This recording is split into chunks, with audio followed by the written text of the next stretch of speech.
বাইরে যাবে কেন? হ্যাঁ, যাইতে কেন? বাইরে কিছু আছে? হ্যাঁ,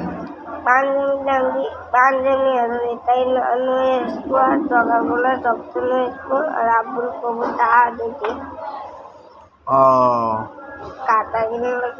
পাঞ্জাবি রয়েছে তাই আনবা। আর আব্বুর কি কবা? খাতা কলম করে রাখবে। বড় খাতা তো মাথায় দেবে। ওই বুক কিনা লাগবে, মানে টুকরা শুধু আরেকটা খাতায় দেয় আর একটা খাতায় লিখতে হয়। কি আরেকটা খাতায় হাতের লেখা দেয় টুকরা শুধু, আর লিখতে হয় আরেকটা খাতায়। অন্য খাতায় হাতে লিখবে আর আরেকটা খাতায় লিখতে এরকম? এই তো আমার খাতা নাই বলে তাই করতে হবে, আপনার তো খাতা লাগবে। তা কালকে বলবো না সকালে যাই। হ্যাঁ, সকাল থেকে বাবু না আসবে না, ঘুম থেকে আর আসবে না। আসবে আমি।